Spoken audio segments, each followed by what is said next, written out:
리플이라는 사람이 쓴 책에 보면은 이런 글이 있습니다.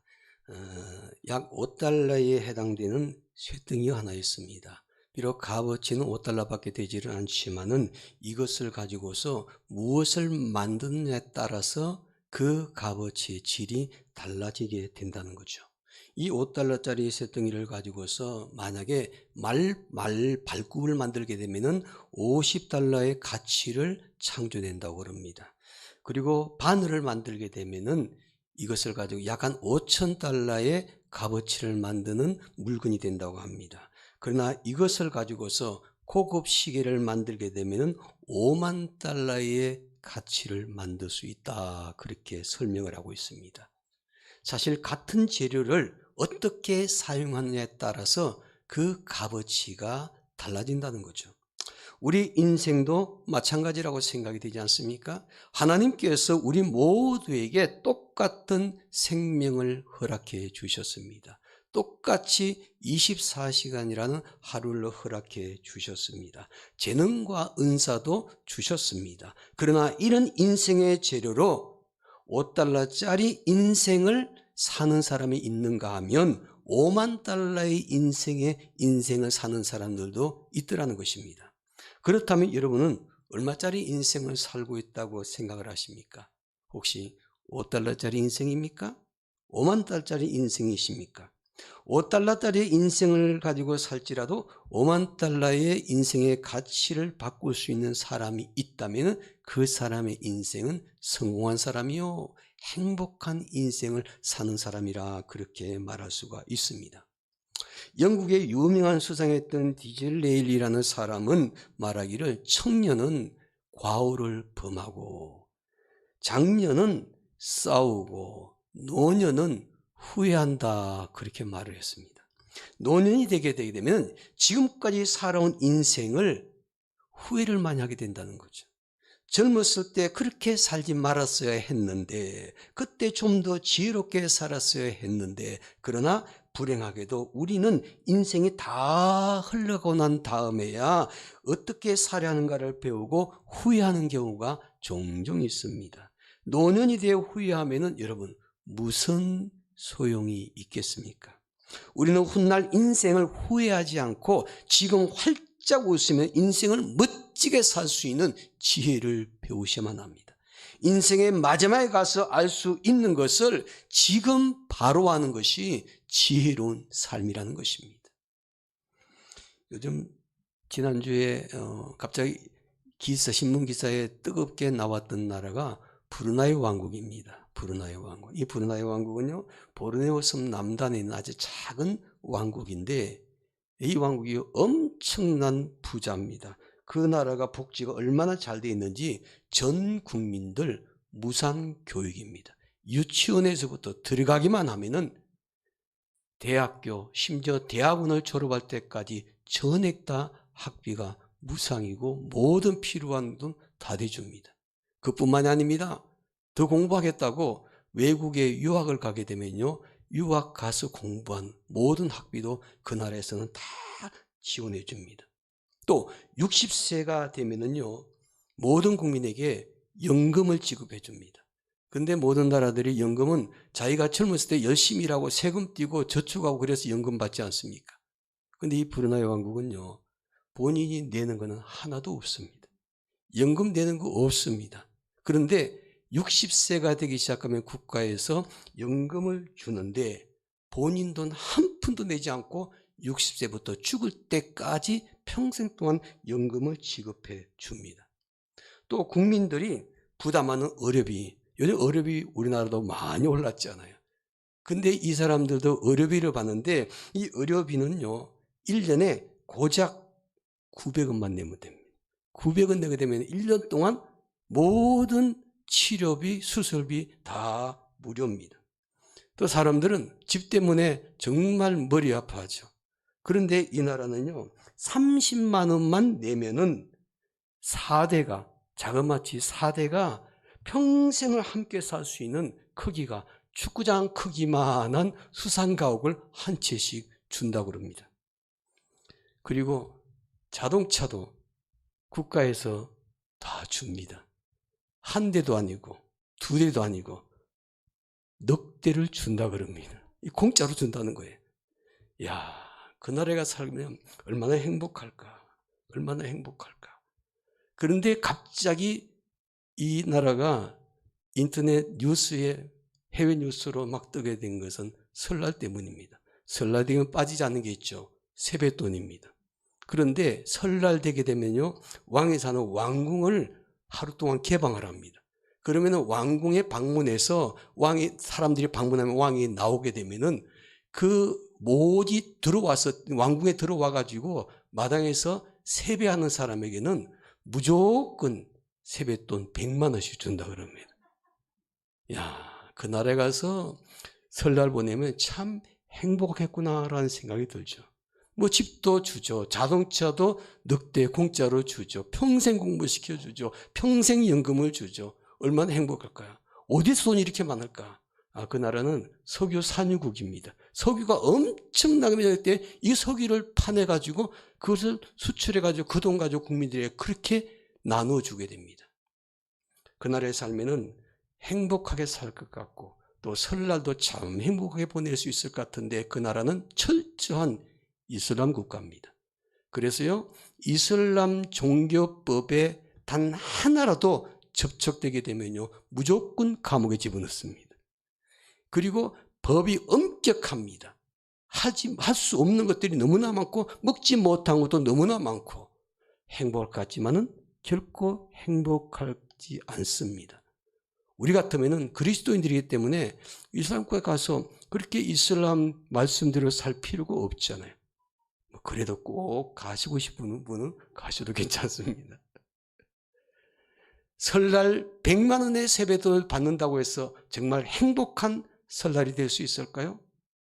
이번 주간은 설 명절을 보내는 주간인데 우리가 그런 물질 때문에 설 명절이 행복한 것이 아니라 하나님 말씀대로 삶을 살았을 때 우리의 설 명절이 행복한 설날이 된다는 것을 이 시간 말씀을 통해서 함께 나눠보기를 원합니다. 특별히 우리가 어떻게 해야 이번 설 명절을 행복하게 보낼 수 있을까? 우리가 행복한 설날을 보내려면 어떤 자세를 가지고 살아야 할까? 오늘 보면 우리에게 교훈하는 말씀입니다. 첫째로 행복한 설날을 보내려면 서로 사랑해야 합니다.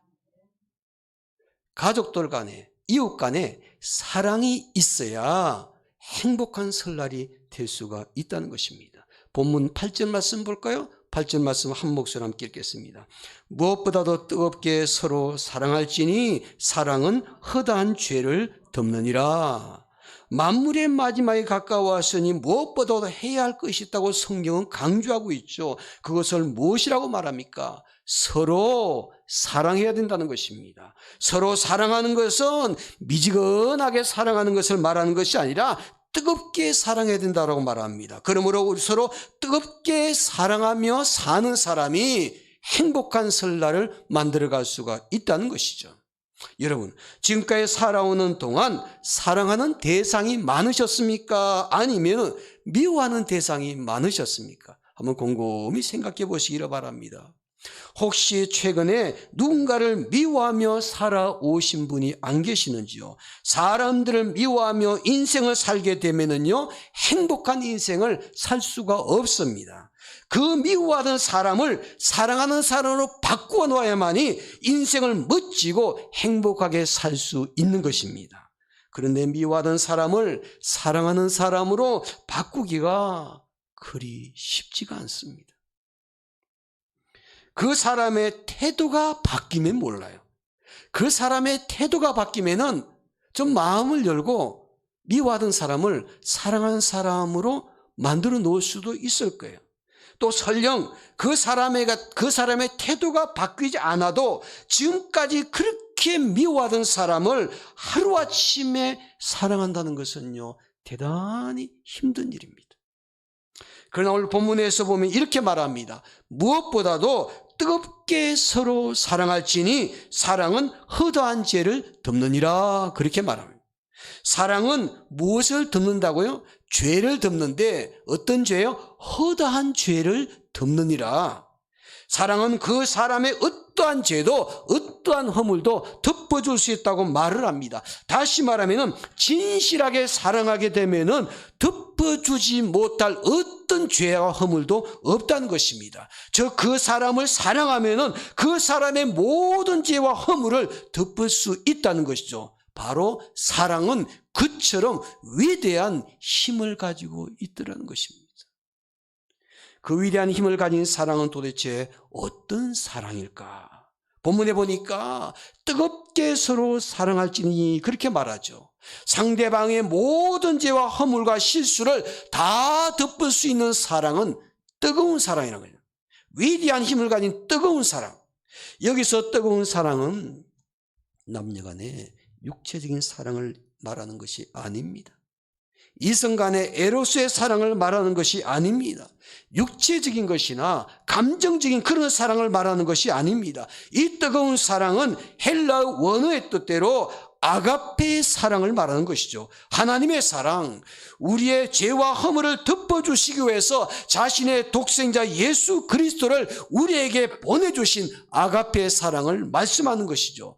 요한복음 3장 16절에서 말씀하는 하나님이 세상을 이처럼 사랑하사 독생자를 주셨으니 이는 저를 믿는 자마다 멸망치 않고 영생을 얻게 하려 하심이라. 이 하나님의 사랑, 독생자를 아무 조건 없이 우리에게 보내주신 사랑, 이 사랑을 아가페 사랑, 뜨거운 사랑이라고 성경은 말씀하고 있습니다. 여러분, 하나님께서 하나님의 사랑으로 우리의 죄와 허물을 용서해 주실 때 어떤 죄와 허물은 용서해 주고 어떤 죄와 허물은 용서해 주지 않는다고 말씀하셨습니까? 아닙니다. 하나님은 우리의 모든 죄와 허물을 다 용서해 주셨습니다. 바로 그것이 아가페의 사랑입니다. 본문에 사용하는 단어가 바로 그 아가페 사랑입니다. 사람들의 모든 죄와 허물과 실수를 다 덮어줄 수 있는 뜨거운 사랑은 하나님의 아가페 사랑인 줄로 믿습니다. 우리가 바로 그 아가페 사랑, 뜨거운 사랑을 할 때 미워하는 사람, 대적하는 사람, 원수 같은 사람, 가시 같은 사람, 그런 사람까지도 사랑할 수가 있다는 것이죠. 이런 사랑은 이번 설명절에 실천할 수만 있다면, 저와 여러분들이 이런 아가페 사랑을 실천할 수만 있다면 분명히 우리는 행복한 설날을 보낼 수 있는 줄로 믿습니다. 주님의 사랑으로 사랑하며 사는 사람, 하나님의 사랑으로 뜨겁게 사랑하며 사는 사람, 바로 이런 사람이 행복한 설날, 행복한 인생을 보낼 수 있습니다. 사랑하는 성도 여러분, 혹시 미워하는 사람이 있습니까? 아직까지 내 마음에 도저히 용서가 되지 않는 그런 사람이 있습니까? 행복한 설날이 되려면요, 먼저 그 사람을 사랑하십시오. 그 사람의 죄와 허물, 과오가 자꾸 떠오르게 되면은 무엇으로 그것을 덮어버려야 되냐면은 뜨거운 하나님의 사랑으로 덮으셔야 됩니다. 얼굴을 쳐다보게 되면은, 목소리를 듣게 되면은 자꾸 그 사람의 과거에 나에게 잘못됐던 그 과오, 그 아픈 상처들이 자꾸 떠오르게 되면은 그것을 덮어버릴 수 있는 것이 뜨거운 사랑, 하나님의 아가페 사랑이란 것입니다. 금년 설명절에 그 사랑 실천해 보시지 않겠습니까? 하나님의 뜨거운 아가페 사랑으로 내가 미워했던 사람, 용서가 되지 않는 사람, 그 사람의 마음을 덮어버리게 될 때 먼저 나 자신이 행복한 설날이 될 것입니다. 그 사람이 나의 그 사랑 때문에 감동되지 않는다 할지라도, 내가 그 사람의 마음을 열고 그 사람을 끌어안는다 할지라도, 그 사람이 그것을 거부한다 할지라도 내가 하나님의 사랑을 그 사람에게 실천하고 베풀 수 있다는 그 자체만으로 내가 행복한 설날을 보낼 수가 있더라는 것입니다. 내가 뜨거운 사랑했을 때, 그 뜨거운 사랑으로 그 사람의 죄와 과물과 잘못을 다 덮어버렸을 때 그 사람이 어떻게 될 것인가, 결과는 기대하지 마시고 내가 만족할 만한 그런 결과가 나오지 않다 할지라도 하나님의 자녀이기 때문에, 하나님께서 말씀을 주셨기 때문에 그 말씀에 순종해서 내가 뜨거운 사랑, 아가페 사랑, 하나님의 사랑으로 그 허물을 다 듣게 될 때 먼저 나 자신이 행복한 설날을 보낼 수 있는 줄로 믿습니다. 둘째로, 행복한 설날이 되려면요, 서로 대접해야 합니다. 서로 대접해야 합니다.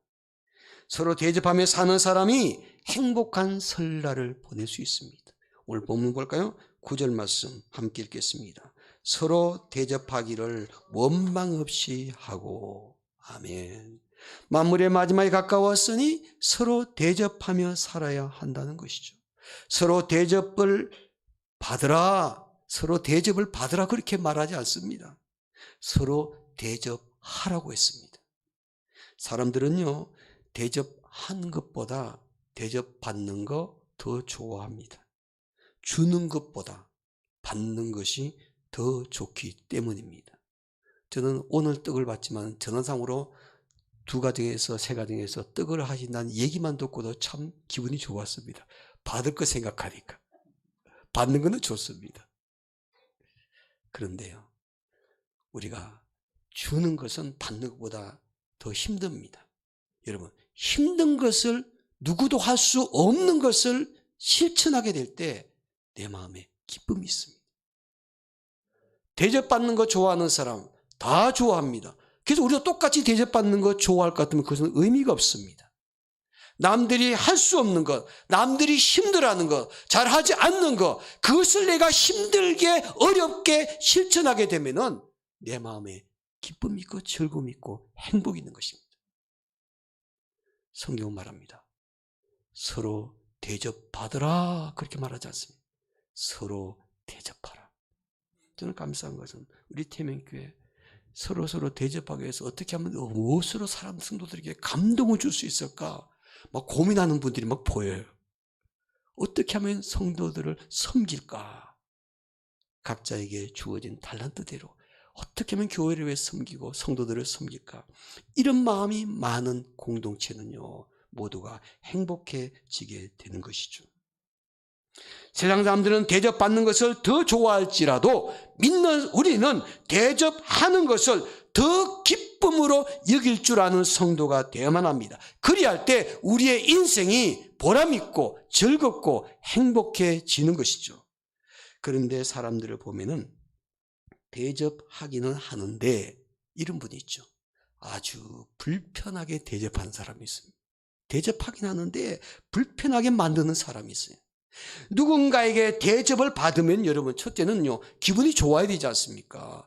누군가가 나를 대접합니다. 그럼 내가 기분이 좋아야 될 텐데 그 기분이 좋기는커녕 뭔가 불편합니다. 그 대접을 받고 싶지 않는 마음이 들 때가 있지 않습니까?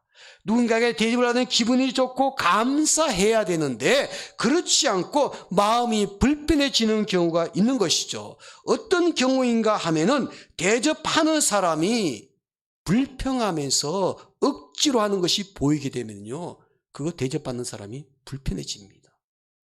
누군가가 나를 대접하는데 그 사람의 태도를 보니까, 그 사람의 마음을 보니까, 그 사람의 말투를 보니까 너무 불편해하고 불평하고 억지로 하게 되면요, 대접받는 그 사람이 힘들어지고 불편해집니다. 바로 이런 자리는요, 대접받는 자리가 아니고 가시방석 자리입니다. 대접받으면서도 마음이 편치 않습니다. 대접하는 사람도 즐거운 마음으로 하고 대접받는 사람도 기분 좋게 받을 수 있는 그런 자리가 되어야 된다는 것입니다. 그래서 오늘 본문에서 말하고 있죠. 서로 대접하라. 근데 이것으로 끝나지 않죠. 그 다음에 뭐라고 말합니까? 원망 없이 하고. 서로 대접하기를 하는데 원망하지 말고 하라는 것입니다. 다시 말하면 누군가를 대접할 때 원망하지 말고 기쁘고 즐거운 마음으로 하라는 것입니다. 예를 들면 설명절에 친척들도 만나기도 하고 또 식구들 만나기도 하고 또 누군가를 만나서 정말 설명절에 대접을 하기는 하는데 대접하면서 속에서 불불 끓어오릅니다. 내가 혼자 이 일을 다 해야 되느냐고, 내가 언제까지 이렇게 이들을 위해서 이렇게 해줘야 되느냐고 마음에 불평이 생기고 원망이 생기면요, 그냥 내려놓으시는 게 좋습니다. 자신의 건강을 위해서 말이죠. 성경 말합니다. 서로 대접하기를 하되 원망 없이 하라. 불평하지 말고 하라. 기왕할 것 같으면은 기쁜 마음으로 하고, 기왕할 것 같으면은 즐거운 마음으로 하라는 것입니다. 저도 우리 집에서, 교회에서는 목사지만 집에 가면 남편이지 않습니까? 저도 가면요, 밥 먹을 때만 눈치 많이 봅니다. 미안해 하니까. 제가 제일 못하는 게, 솔직히 말하는 거, 제가 제일 못하는 게 음식 하는 거거든요. 진짜 음식, 저는 제가 마음이 없어서 그러는 것인지 제 아내가 너무 잘하기 때문에 그런 것인지 어떤 구분은 안 되지만, 하여간 음식 하는 건 저하고 너무너무 거리가 멀어요.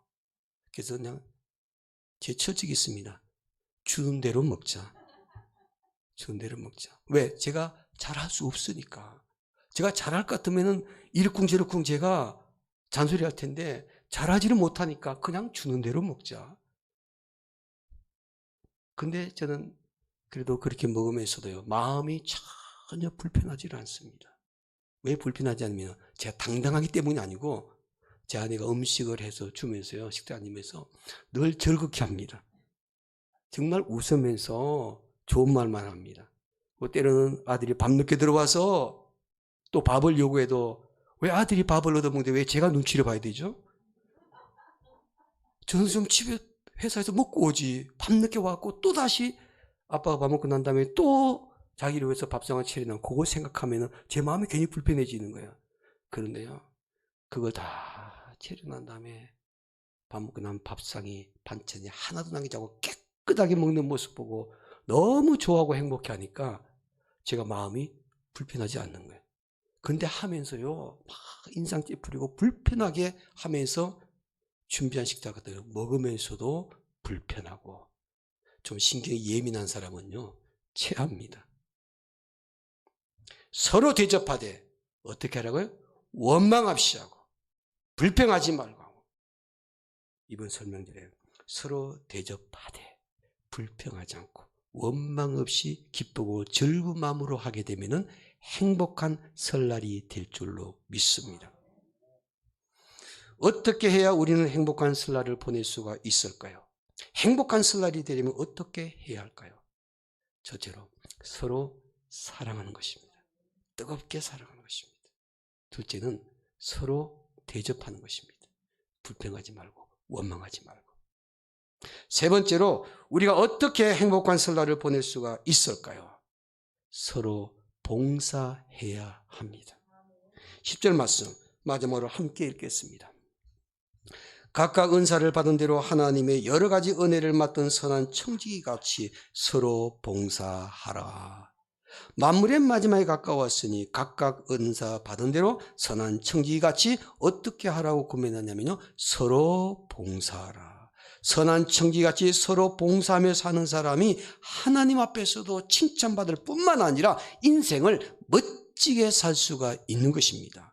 하나님께서 우리를 부르시고 사람마다 재능 주셨고 은사를 주셨어요. 이것을 주신 목적은 그리스도의 몸인 교회를 세우는 일에 봉사를 하기 위함입니다. 그러므로 하나님께로부터 은사를 받은 우리는 모두 하나님이 주시는 은사대로 서로 봉사하는 삶을 사셔야만 합니다. 또 우리의 삶의 공동체인 가정과 직장과 일터 안에서도 서로 봉사하며 살게 될 때 그 삶의 공동체를 행복하게 만들 수가 있고, 하나님 앞에 서게 되었을 때 목적대로 삶을 살았기 때문에 인생을 멋지게 결선하면서 하나님 앞에 상급을 받게 될 줄로 믿습니다.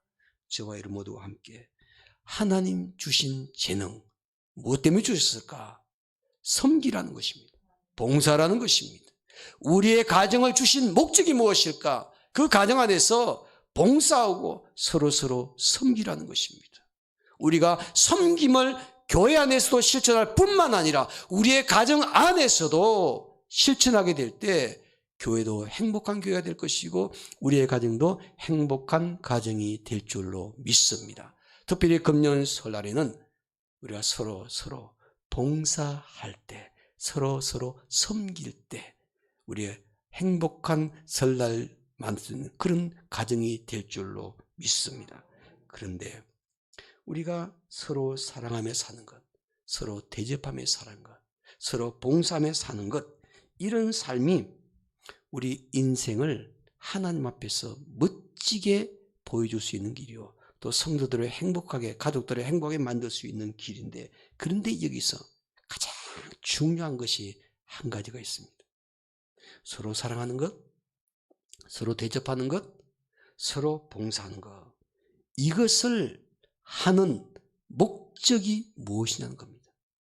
무엇 때문에 서로 사랑하느냐, 무엇 때문에 서로 대접하느냐, 무엇 때문에 서로 봉사하느냐, 그 일을 하는, 그렇게 삶을 사는 목적이 무엇이냐는 것입니다. 무엇 때문에 그렇게 삶을 사십니까? 오늘 11절 말씀 제가 읽겠습니다. 만일 누가 말하려면 하나님이 말씀하는 것 같이 하고, 누가 봉사하려면 하나님이 공급하시는 힘으로 하는 것 같이 하라. 이는 범사의 예수 그리스도로 말미암아 하나님이 무엇을 받으시기에? 영광을 받으시게 하려 함이니 그에게 영광과 권능이 세세에 무궁토록 있느니라. 아멘. 여기서 제일 중요한 말씀은 결론입니다. 이는 범사에 예수 그리스도로 말미암아 하나님이 영광을 받으시게 하려 함이니, 하나님께서 영광을 받으시도록 해야 한다는 것입니다.